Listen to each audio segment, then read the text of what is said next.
Hello and welcome to a bonus episode of This Fabulous Podcast. I'm Sarah, and today I'm going to answer a question from Catherine.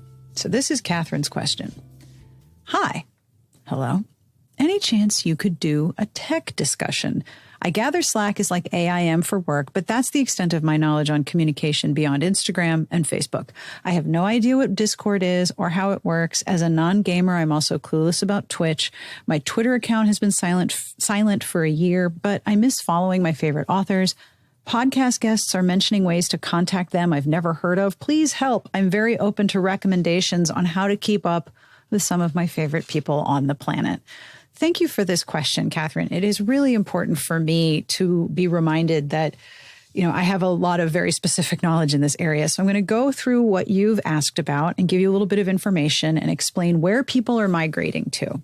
So let me start with Twitter, because Twitter was a place where there were a lot of authors and a lot of people learning about books. Like, I had so many ideas for podcasts and ideas for books to read, and I got news about books on sale. I learned a lot from Twitter, and I'm really, really sorry to see it become a noxious cesspool of misinformation and garbage, but that is where it is. And I also, that was the one I invested my time in, right? That was where I had I think I still have 42,000 followers on the Smart Bitches Twitter. That was the one I invested my time in. So for me, moving elsewhere became important, but I'm really sad about that.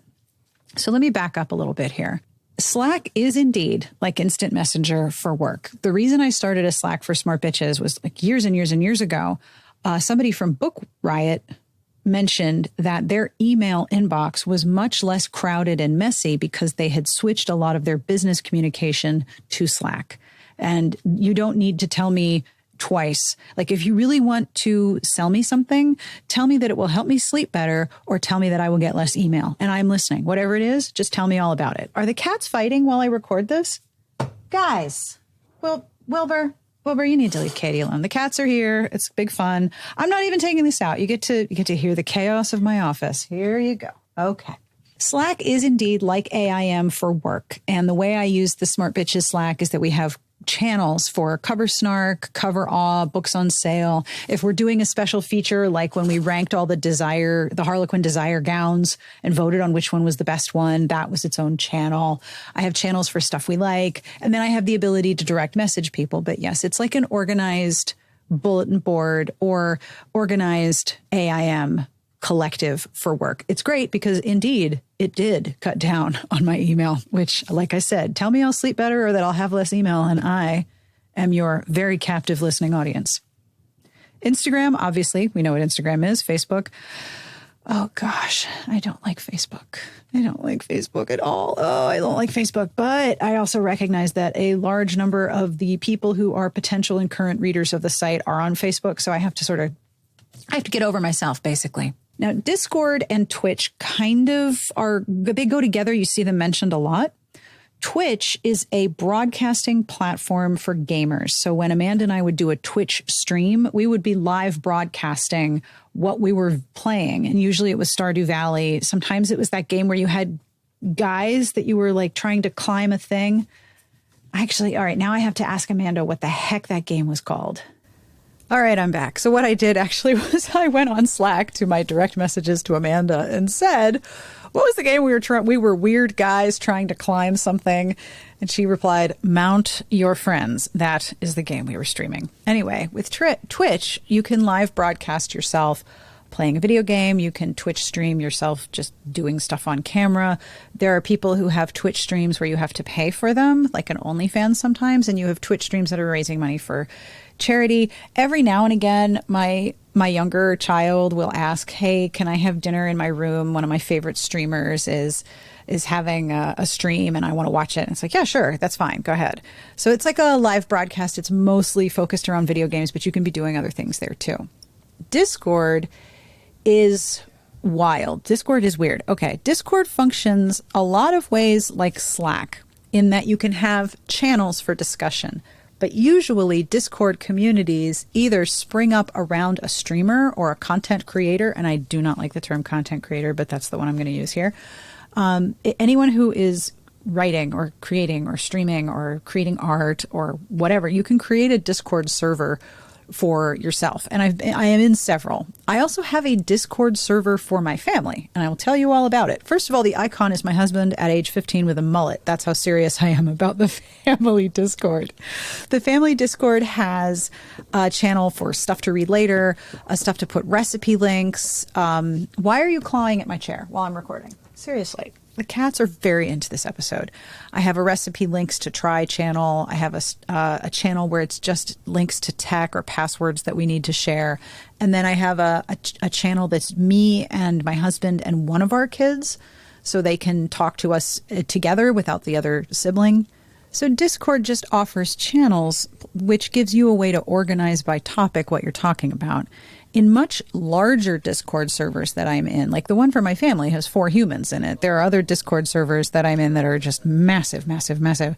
And they have lots and lots of subsections. So you can organize by topic. You can organize by, like, this is the area where we talk about family and parenting. And this is the area where we talk about sexuality. And this is the area where we talk about sending each other mail, like things like that.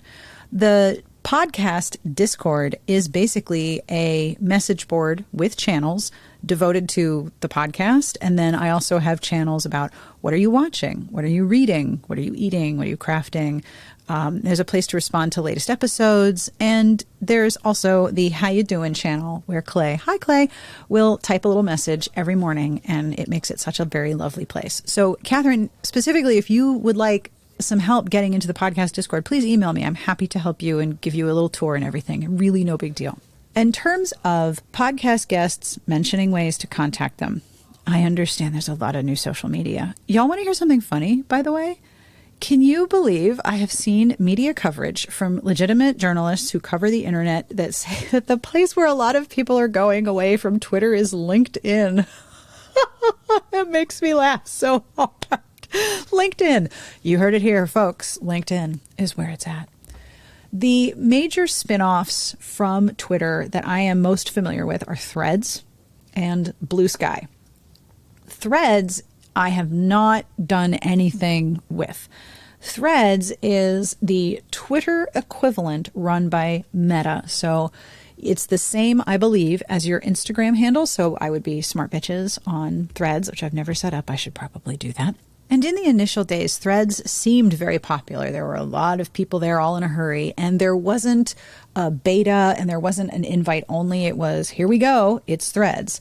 So the problem with Threads is that it's not chronological. When you sign in, it is not a chronological feed. I've heard that that's coming, or maybe it's here now. I don't know. Like I said, I didn't join. The other thing about Threads was it was very much... it seemed anyway, I can't prove this, but it seemed that Meta, because they have buckets of money, had incentivized people to come and participate in Threads to make it seem like this is the place where all the people are hanging out. It also meant that a lot of brands were being very horny. There are a lot of horny brands on Threads. I could not tell you why. Then there's Blue Sky, and Blue Sky is where I am most often, although I will be honest with you, in the past week to 10 days, I have stayed off of social media for very obvious reasons. Blue Sky is still invite only, and I have some invites that I haven't used. So if you are thinking, oh my gosh, I want to be on Blue Sky, send me a message, and if I have an invite, I'll send it to you. Like if you would like a Blue Sky invite, I think, let me look and see how many I have right now. The thing about Blue Sky being invite only is that it grows slowly. But when I do see a new person, often I get people saying, hey, so-and-so is here. So I get to see who is signing up and who is joining. I have 5 invite codes. So if you are a person who'd really, really like to have one, send me a message. You can send me a message on the Discord. You can email me at sarahwendell@gmail.com and just ask for an invite code. If I have one left, I will send it to you. It is super, super great. Now, the thing about Blue Sky is that it is chronological. Really, I'm so easy to please. I like sleep. I like less email. And I like chronology. That's what I want. The thing that bugs me the most about the decimation of Twitter's usefulness was that when there was a news thing happening, I could usually find the most number of journalists talking about it there. And that is less and less true, especially as major media outlets like NPR are just like, screw this, I'm leaving Twitter. For me, the number of journalists and people whose opinions I am interested in reading, most of them are on Blue Sky. So I find them and I'm following them. There is also... You know how Twitter had lists? You could like make a list of people, or you could follow a list of people according to a specific topic. There's also a Romancelandia sort of feed where all of the... Okay, I'm really sorry to tell you this, but you know how tweets are the messages on Twitter? Allegedly, Blue Sky is skeets, and I think that's terrible, so I call them skorts. Anyway, any skort that is tagged with the word Romancelandia gets put into the Romancelandia feed, and you can follow the feed and then just see what everybody's talking about with Romancelandia. Now, right now, there's a whole mix of, I'm writing right now, let's do a writing sprint, hey, my book came out, my book is on sale, but that's what I wanted from Twitter, so I'm glad that's there. There are also a lot of, like I said, journalists and people whose opinions that I'm interested in reading, they are moving to Blue Sky, it seems, as well. So that's where I am mostly spending my time, except for right now because I am not on social media. The thing about Blue Sky is that because it's invite only, it's growing slowly. But also because it's invite only, you can't see what people are saying on Blue Sky unless you yourself are logged in. And the thing about Twitter is that you could see other people's tweets even if you weren't signed into Twitter. There was a sort of public aspect to it, and that's not as true with Blue Sky. Maybe that'll change. I don't know. But for now, that is where I am. Now, I am trying to build my following on Blue Sky. Like I said, I invested a lot of time on Twitter and I used it as a professional tool. So every 100 followers, I am making a donation to celebrate. And I'm currently up to 1,400, which is a little bit lower than 40, but still, I'm really flattered. So thank you to everyone who has followed me. So that is the low-key roundup of where people are social media-wise. When I ask people, where can you be found? Most of the time, I'm hoping they give their website because that's the platform over which you have the most control. But beyond Instagram and Facebook, there's also Blue Sky, Discord, although not a lot of authors have their own Discord servers, and Threads.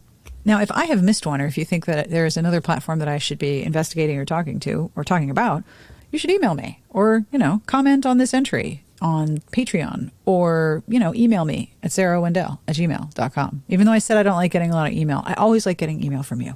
Thank you as always, and again, for being part of the Patreon community and supporting the show. You can ask me questions. I have a post up on Patreon, so you can ask me whatever you like there, or you can email me, again, sarahwendell@gmail.com, to tell me, what kind of questions you have for me. I can bring Amanda on. We can answer all of your nosy questions. But until then, have a great rest of your day, and thank you for being part of the Patreon. I hope you enjoyed this bonus episode.